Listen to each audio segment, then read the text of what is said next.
جب یہ سائفر آیا اس کے بعد بھی ہم نے دیکھا سابق وزیراعظم شہباز شریف نے بھی سپریم کورٹ سے ریکویسٹ کی تھی، سابق وزیراعظم چیئرمین پی ٹی آئی انہوں نے تو کہا ہی تھا چیف جسٹس صاحب کو کہ ذرا آپ دیکھیں اس کو.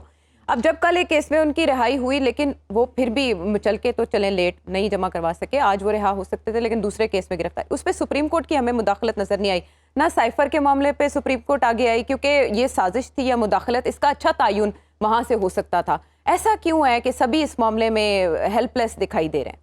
نہیں، ہیلپ لیس نہیں ہے، وہ ذرا ریسٹرینٹ کا مظاہرہ کر رہے ہیں کیونکہ سپریم کورٹ پہ یہ الزام لگتا رہا ہے کہ یہ اپنی بہت زیادہ اتھارٹی کو ایکسٹینڈ کرنے کی کوشش کرتے ہیں، آؤٹ اسٹریچ کرتے ہیں. تو اب وہ چاہ رہے ہیں کہ ہم ایسا نہ کریں، جو ایک لیگل پروسیجر جس طرح باقاعدہ روٹین میں چلتا ہے وہ چلے، تاکہ یہ الزام نہ لگے کہ یہ سیاسی طور پہ. اچھا، الزام لگا بھی، معذرت عدنان عادل صاحب، الزام لگا بھی تو پھر بھی ایک معاملے میں ان کی گرفتاری ہوئی تھی تو سپریم کورٹ نے رہائی کروا دی تھی نا. ایک بار پھر جب اسلام آباد ہائی کورٹ نے کہہ دیا، سزا معطل کر دی، تو رہائی کیوں نہیں ہوئی؟ اس پہ کیا سپریم کورٹ پوچھ نہیں سکتی، سوال نہیں اٹھا سکتی؟ یہ تو ہے کہ اگر یہ لوگ اپیل میں چلے جائیں قانونی طور پہ تو ہمارے دوست نصیر صاحب اس پہ زیادہ اچھی رائے دے سکتے ہیں. میں آپ کو سیاسی بات یہ کہنا چاہوں گا کہ اس میں دو بڑے ایشوز ہوں گے. ایک تو یہ کہ یہ کیس اگر چلا اور ڈریگ ہوا، یہ انٹرنیشنل میڈیا پہ مسلسل رپورٹ ہوگا، اس سے امریکہ کو ایمبیرسمنٹ ضرور ہوگی. وہ ابھی کہہ رہے ہیں پاکستان میں آئین اور قانون کے مطابق انتخابات ہوں گے، ایسے جیسے جب وہ یہ بات ڈسکس ہوگی اور ہر خبر جو انٹرنیشنل نیوز ہوتی ہے اس میں بیک گراؤنڈ بھی ہوتا ہے،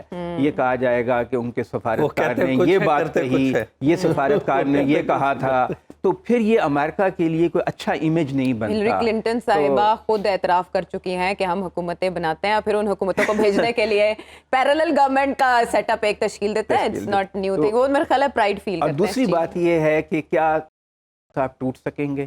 ان کو مسلسل جیل میں رکھ کر یہ خیال ہے بعض لوگوں کا کہ انہیں توڑا جا سکتا ہے، تو کیا اگر وہ اس بات پہ راضی ہو جائیں ملک سے باہر چلے جائیں، یا وہ اس بات پہ راضی ہو جائیں کہ کچھ عرصے کے لیے پارٹی سے الگ ہو کے شاہ محمود قریشی کو پارٹی دے دیں؟ آپ کے پاس بہت اندر کی خبریں ہوتی ہیں، آپ ہمیں بتائیں بیرون ملک جا رہا ہے کوئی؟ مجھے تو نہیں لگ رہا. نہیں؟ ہاں تو نہیں جا رہا ہے. آپ چلے جائیں گے اگر آپ نے دوبارہ یہ ریپیٹ کیا تو. مجھے عدنان عادل صاحب یہ بتائیں، دونوں میں سے کوئی ایک بھی نہیں روانہ ہو رہا؟ وہ جو ملاقاتیں ہو رہی ہیں کیا وہ اسی لیے ہو رہی ہیں کہ سیف پیسج دیا جائے؟ نہیں، میرا نہیں خیال کہ اس لیے ہو رہی ہیں، صرف اس لیے ہو رہی ہیں کہ آئینی اور کیونکہ جو میں جانتا ہوں جس شخص کے گرد یہ سب کچھ گھوم رہا ہے وہ بہت ہی مضبوط اعصاب کا آدمی ہے اور بہت ہی آپ کہہ لیں کہ سخت آدمی، ہارڈ نٹ ٹو کریک. تو یہ ان کے لیے مشکل ہوگا، اور یہی سب سے بڑی مشکل اس وقت ہے کہ وہ اگر ٹوٹتے ہیں مسلسل کیسز کے بعد کیسز پہ تو پھر تو ٹھیک ہے، لیکن اگر وہ نہیں ٹوٹتے تو پھر پاکستان کے لیے بھی مشکلات ہیں اور انٹرنیشنل لیول پہ بھی پریشر بڑھے گا حکومت کے اوپر. آپ دیکھیں کہ ویسٹرن کیپٹلز نے ابھی سے کہنا شروع کر دیا ہے کہ آئینی مدت کے اندر الیکشنز ہونے چاہیے. امریکہ کی طرف سے بھی آواز اٹھ رہی ہے. پاکستان کا جو ڈایاسپورا ہے، 1 کروڑ لوگ ہیں ملک سے باہر، وہ بہت مضبوط ہیں، امریکہ میں بھی اور یورپ میں بھی. ان کے ایکٹیویزم کی وجہ سے بھی وہاں کی حکومتوں پہ پریشر ہے. اور پھر یہ کہ آپ جیسے ابھی کہہ رہے تھے مصطفیٰ صاحب کہ 2 بار تو نیشنل سیکیورٹی کونسل نے بھی اس پہ اعلامیہ جاری کیا ہے، تو اس کو بھی مد نظر رکھنے کی ضرورت ہے. بہرحال جو پاکستان میں ہوتا ہے ہم دیکھتے آئے ہیں، بے نظیر بھٹو کے ساتھ ہوا، نواز شریف کے ساتھ ہوا، اب کسی اور کے ساتھ ہو رہا ہے، اور یہ چیزیں چلتی رہتی ہیں. اس میں قانونی سے زیادہ معاملہ سیاسی ہے. اچھا، تو کتنا عرصہ آپ انہیں جیل میں رہتے دیکھ رہے ہیں؟ آپ کے پاس تو یہ تعداد بھی ہوگی کتنے مقدمات ہیں، کتنا عرصہ وہ ادھر کے مکین رہیں گے؟ دیکھیں یہ تو اب ملک کے حالات پہ ہے نا، جس طرح ہنگامے پھوٹ رہے ہیں بجلی کے بلوں پہ، پیٹرول بھی مزید مہنگا ہونے جا رہا ہے، عوام سیچوریشن پوائنٹ پہ پہنچ چکی ہے. اگر عوامی پریشر بھی بلڈ ہو رہا ہے، انٹرنیشنل پریشر بھی بلڈ ہو رہا ہے کہ آپ الیکشن کرائیں، ادھر سے ایک شخص کو آپ نے جو کہ اس کے اوپر کیسز ہیں اور وہ ٹوٹ نہیں رہا ہے، تو یہ سب چیزیں مل جل کر اب ایک جو نون لیگ کی تو پلاننگ یہ ہے کہ وہ تو خود واضح طور پہ کہتے ہیں کہ ہمیں جب نئے چیف جسٹس آئیں گے تو انصاف ملے گا. یعنی پھر یہ ہے کہ نواز شریف کو انصاف مل جائے گا، وہ ملک واپس اکتوبر میں آ جائیں گے، وہ 3-4 مہینے کیمپین کریں گے، پھر فروری میں الیکشن ہو جائیں گے، جیسا کہ نون لیگ کے لوگ بار بار کہتے ہیں. اور وہ اس دوران وہ سمجھتے ہیں کہ جو ان کی مخالف پارٹی ہے اس کو بالکل کرش کر دیا جائے گا، میدان خالی ہو جائے گا، گلیاں ہو جنسونیاں وچ مزا یار پھرے تو پھر ان کی حکومت بن جائے گی. اب سیاسی سیناریو تو یہ انہوں نے بنایا ہوا ہے, لیکن کیا یہ حقیقت بنتا ہے یا نہیں؟ ہاں, صدر مملکت کے دو معاملات اس وقت خبروں میں ہیں. ایک تو یہ کہ الیکشن کمیشن کے بعد اب انہیں وزارت قانون نے بھی نااہل قرار دے دیا کہ آپ تاریخ نہیں دے سکتے جو چینجز آئیں, اور دوسرا یہ کہ تنخواہ میں وہ اضافہ مانگ رہے ہیں. حالات ہی ایسے ہیں عدنان عادل صاحب,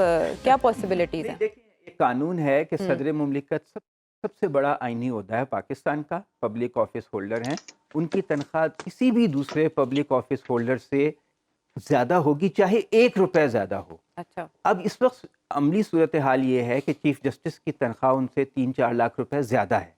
تو اس قانونی ضرورت کو پورا کرنے کے لیے ان کے منصب کا تقاضا ہے کہ ان کی تنخواہ کم سے کم چیف جسٹس کی تنخواہ سے 1 روپے زیادہ ہو. اس کو پورا کرنے کے لیے انہوں نے یہ خط لکھا ہے. اچھا, 2 مختلف حصوں میں انہوں نے اضافہ مانگا, کیونکہ وہ 2 دفعہ ہوا ہوگا نا وہاں پہ اضافہ, 2021 سے اور پھر اس کے بعد. جی, تو اس لیے انہوں نے یہ 2 مختلف مد میں اس قانونی ضرورت کو پورا کرنے کے لیے کہ دیکھیں صدر کی تنخواہ کم ہو اور کسی اور شخص کی جو آج کل تو کام بھی زیادہ کر رہے ہیں عدنان عادل صاحب. ہاں جی, وہ کام ہاں, جو کام زیادہ کر رہا ہے اس کی تنخواہ میں اضافہ اور چاروں طرف کر رہے ہیں. ہاں, چاروں طرف فیلڈ کے چاروں طرف کھیل رہے ہیں,